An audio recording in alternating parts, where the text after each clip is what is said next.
کہ وہ آبے آبے جاوے جاوے اور شیر آیا تو فلانا آیا. ان کی نسلیں کھا گئے ہیں یہ لوگ. اور شیر کے منہ کو جب خون لگ جائے تو اسے کہتے ہیں آدم خور. اور آدم خور شیر کا علاج صرف گولی ہے. السلام علیکم ویورز. پہلا سوال ہے آج کا. قدیر اللہ ہیں چکمال سے. وہ کہتے ہیں جی کہ نون لیگ کے طرز سیاست سے متعلق سوال ہے میرا. یہ مشکل وقت میں میدان چھوڑ کے بھاگ جاتے ہیں, معافیاں مانگ لیتے ہیں, یا فرار ہونے کے لیے چکر چلاتے ہیں, لیکن حکمرانی کے لیے پاکستان آ جاتے ہیں. اس بار بھی یہی ہو رہا ہے کہ نواز شریف, مریم, حمزہ وغیرہ سب باہر ہیں, لیکن ان کی خواہش اور کوشش ہے کہ وہ حکمران ہی رہیں. نواز شریف اگر وطن واپس آئے تو صرف وزارت عظمیٰ کا حلف اٹھانے کے لیے ہی آئے. آپ ان کی سوچ اور اپروچ کو کن الفاظ میں بیان کریں گے؟ اس اپروچ کو یا اس گندی سوچ کو بیان کرنے کے لیے تو اردو زبان میں کوئی لفظ ہے نہیں.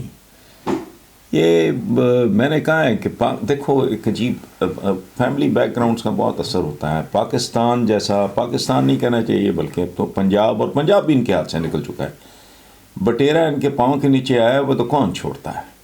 ہماری وہ سوسائٹی ہے جہاں 5-5 مرلے, 2-2 مرلے, 1-1 مرلے, وہ واٹے کے اوپر درخت اگر لگا ہو اس کے اوپر قتل ہو جاتے ہیں چھوٹی چھوٹی باتوں پہ. ماں نے نشے کے لیے, باپ نے نشے کے لیے پیسے نہیں دیے تو نشئی نے اس کو مار دی. اس طرح کا ایک بگڑا ہوا برباد اور تباہ حال معاشرہ. تو اس میں ایسے لوگ چلتے رہے ہیں, لیکن میرا نہیں خیال کہ ان کا کوئی مستقبل ہے. یہ ایک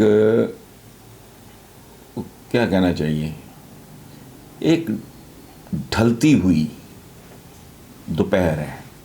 یہ ایک پگھلتا ہوا برف کا بلاک ہے. یہ ایک مرتا ہوا مریض ہے. ان کی سیاست کے بارے میں بات کر رہا ہوں, باقی اللہ ان کو زندگی دے. یہ ملک انہوں نے, میں ان کی بات نہیں کر رہا, میں ایک کمیونٹی کی بات کر رہا ہوں, پولیٹیکل کمیونٹی.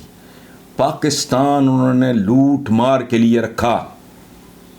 جہاں یہ ملک پہنچ گیا ہے, آپ یقین کریں صرف ایک چیز کا شاخسانہ ہے, اندھی لوٹ مار.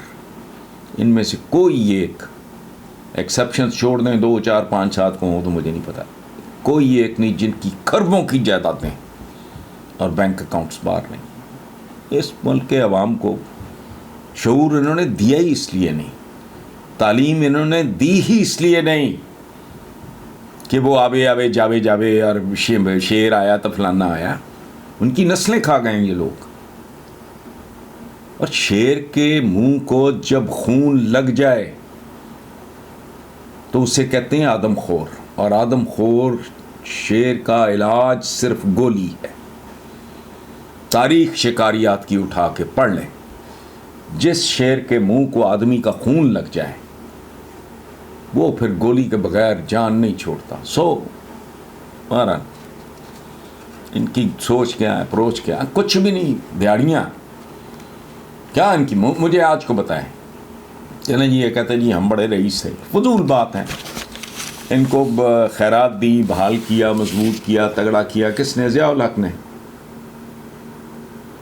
اس کے بعد بات سنیں, اگر یہ اتنے ہیں فنے خان, مجھے کوئی ایک بات ان میں سے کوئی بتا دیں مجھے کہ last tax return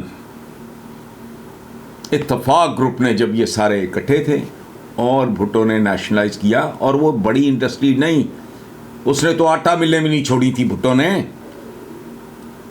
ginning factories کیا ہوتی ہیں یہ, وہ بھی اس نے نیشنلائز کرنی تھی.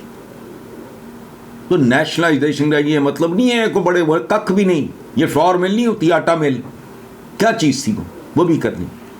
سو ان لوگوں کو کوئی پوچھے کہ اقتدار میں تمہاری مل یا وہ اتفاق فاؤنڈری جو بھی ہے, اس سے پہلے لاسٹ جو تم نے ٹیکس ریٹرن جمع کرائی تھی وہ کتنی تھی؟ اس سے دگنی بھی کر لو, ان کی اوقات سامنے آ جائے.